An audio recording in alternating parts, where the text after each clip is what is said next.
Plates ready? This is Food School, Smarter, Stronger, Leaner podcast.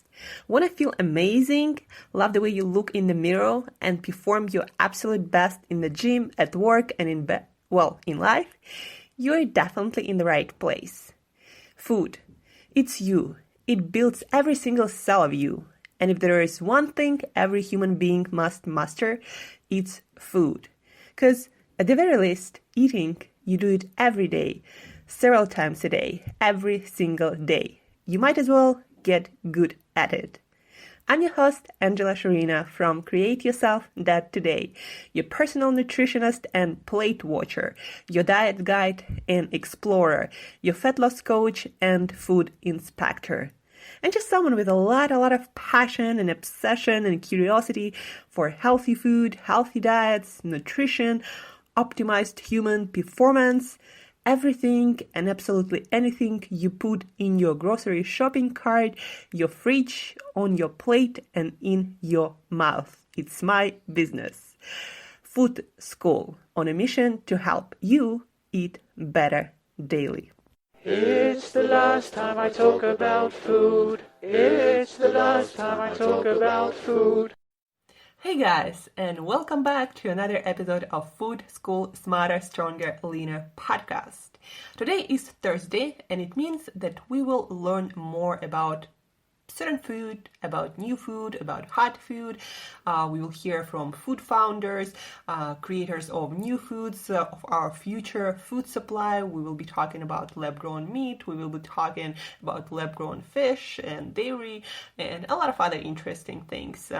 On Thursday, in this series of episodes, we will learn about our food supply so you can make more educated, better choices. And in a lot of cases, so you could not waste your money and invest your money that you want to dedicate to your healthy habits into something that is worthy of your money, not just, hype and overpriced attention, like to a miracle food or something.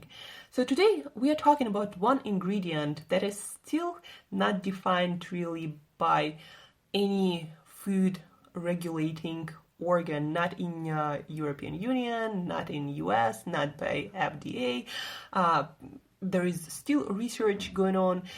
It is assumed that it is saved, in certain amounts, but still there is a lot of research going on. Nobody really knows how to apply it to this particular food ingredient or this particular ingredient and chemical. So nobody really knows in what category of foods or food additives or ingredients to put it, what to charge for it, what kind of health benefits you can claim, what the dosage, what's the effects, the benefits. All of it, it's still under consideration, but you can already find it in your favorite coffee shop, in your favorite coffee, sometimes in your chocolate, sometimes in your cookies, and of course as a food supplement, not food supplement, but healthy kind of like natural supplement that improves some aspects of your health. So I'm talking about CBD. You probably heard about it. It's kind of like everywhere, but it's kind of doesn't really have a lot going for it. Like there is not so much research really saying what it really does and how to use it. But before we dig a little bit deeper into practical advice and whether it's worth your money and attention and what kind of product you should be investing in when it comes to CBD.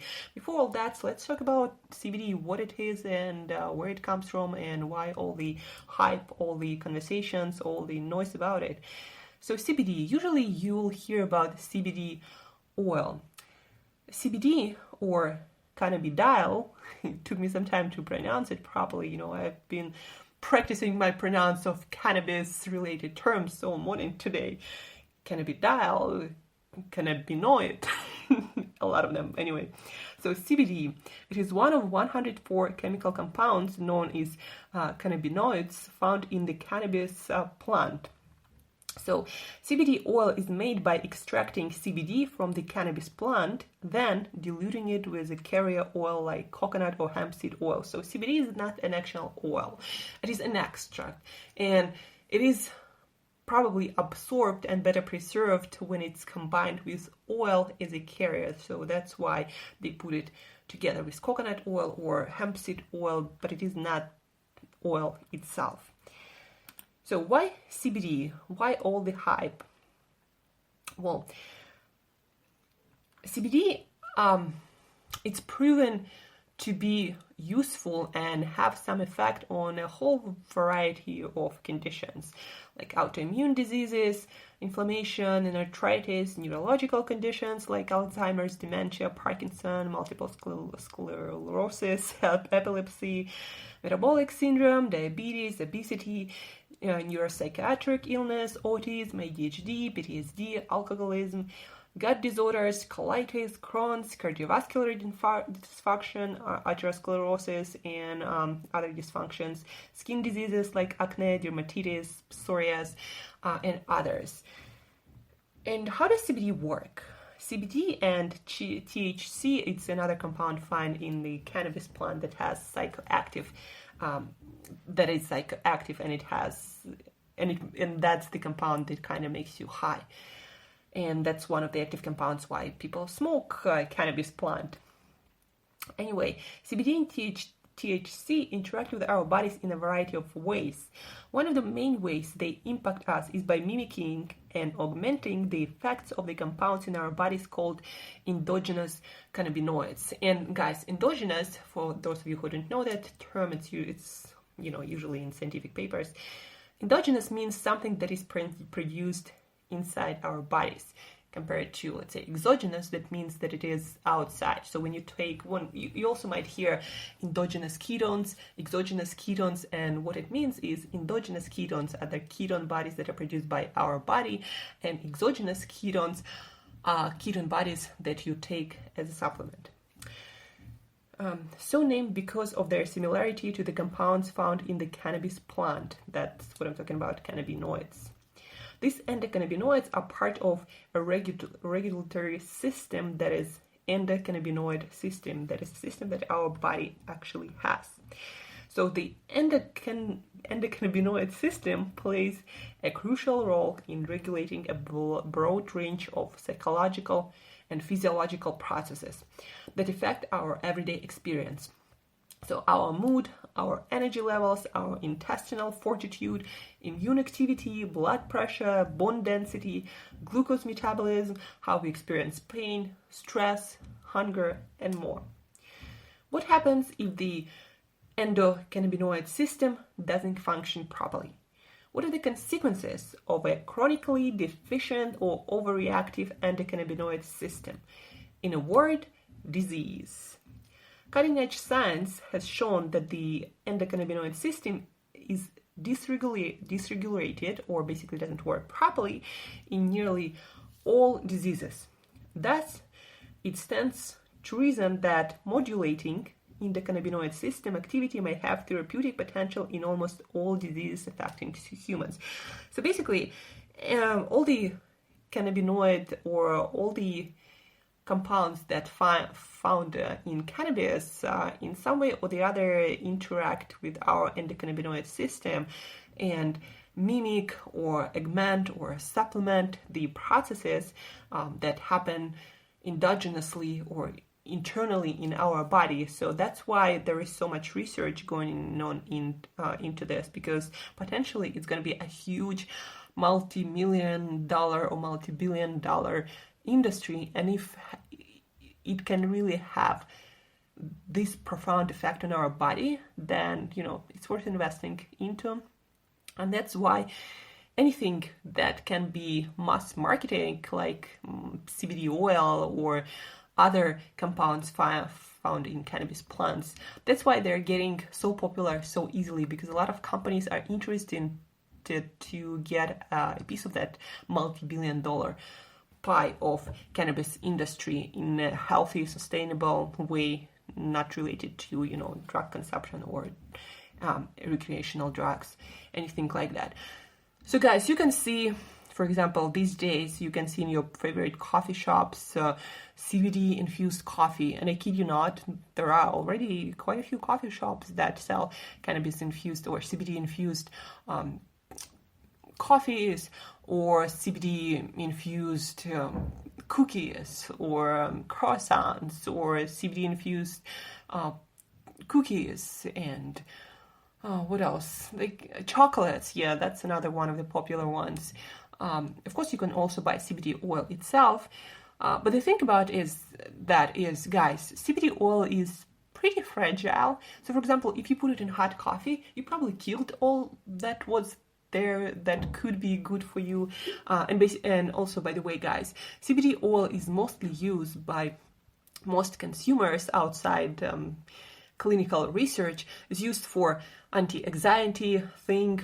Some people use it as coffee antidote. Basically, when people drink a lot of coffee, or even not a lot of coffee, but they have different interaction with caffeine, so people have these jitters and a lot of anxiety. So CBD, some people take CBD as antidote or to prevent those jitters and more anxiety. So also CBD helps to relieve pain and to relieve any kind of inflammatory related conditions, and also help to feel more at peace, more relaxed. So those are the promises that are most proven, I guess. But guys, the thing is, all these claims, they're derived from clinical studies when they took some amount of people and they would put them in lab conditions and they would give them specific dose of CBD oil that of high quality, and they will give them high dosages again. So what you get in your coffee or in your, I don't know, pretzel or chocolate, it's not the dose that's going to make anything to you. Yeah, you might have like placebo effect, that is not that bad either, but don't expect to get any kind of real benefit from getting your CBD infused piece of chocolate. The amount is not the same, the quality is probably not the same, and depending on how they store that or how they put that into food, like for example, high temperatures destroy almost everything that CBD has going for it. And plus, if it's not of a good quality, if it's not high dosage, then you're just basically wasting your money. And if you're paying, I don't know, $3, $4, $5 extra dollars for whatever it is you are buying just because it says CBD infused, you're wasting your money, guys. Just, I don't know, get happy and spend your money somewhere else on massage or something that will actually give you real benefits instead of spending it on some stupid CBD infused something.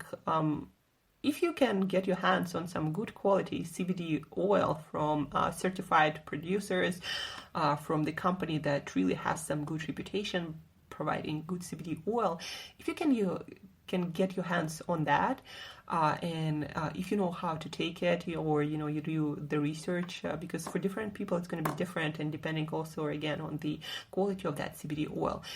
So depending on that, you might try CBD oil. It might help you with all this, to relieve pain, to decrease your anxiety, to make you more relaxed, more at peace, decrease your inflammation, and helps with almost every disease or something that doesn't work right in your body, as some research show. But again, it's got to be high quality. The dosage got to be pretty high, and CBD, it does not get you high. So that part of cannabis plant is not psychoactive, so it doesn't do anything for your getting high feeling. But it also might be not as good for your sleep, so I definitely would not take it in closer to sleep.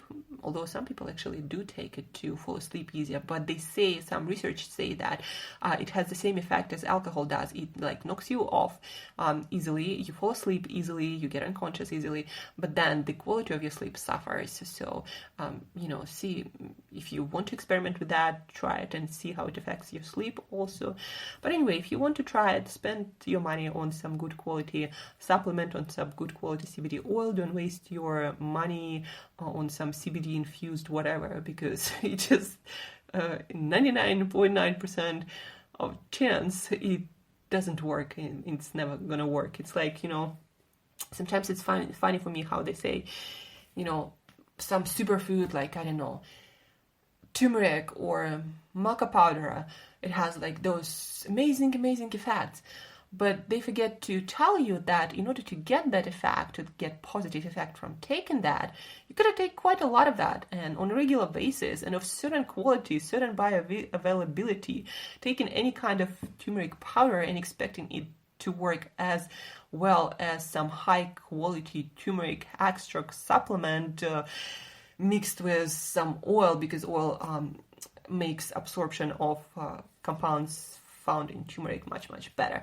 So anyway, expecting it to work the same, it's stupid. Basically, it doesn't work like that, guys. So don't waste your money on some CBD infused shit. If you want to try CBD and all the positive effects it can have on your inflammation levels, on your anxiety, on your feeling of relaxation and peace, and to relieve your pains and help with, I don't know, any kind of neurological or physiological or metabolic disease, if you want to try it, get some good quality supplement, figure out the dose that will most probably work for you and use it, and then give me some report. How did it feel? But do not invest your money, do not waste your money on something that doesn't work and probably not even gonna change your tasting experience in any way. So that's it for today, guys. CBD, and in the next couple of weeks, we're gonna have one of the founders of CBD infused products, in particular CBD infused drinks, and non-alcoholic drinks mostly. And we will talk more about CBD because, as I mentioned it on one of the episodes that I'm going to link in the show notes, we were talking about food trends for 2019 and CBD, and anything from cannabis. Wherever food industry, food producers can put it, they will put it there. We just need to wait for FDA and other European and other food agencies that regulate food industry to give their feedback and give their regulation and help us to figure out what to do about all this cannabis infused stuff. So that's it for today, guys. Thank you for tuning in. I love you all. If you are in any part of the world that's going to celebrate International Women's Day, then a little bit early, happy International Women's Day or Women International Day. Not sure about that, but celebrate it with your women. If you are a woman, it's an amazing holiday here in Russia. It's beautiful, a lot of flowers, a lot of wishes to women all over the world. So happy International Women's Day, and till next time, eat better daily, and I'll talk to you tomorrow on the actual International Women's Day. Talk to you soon, guys. Bye.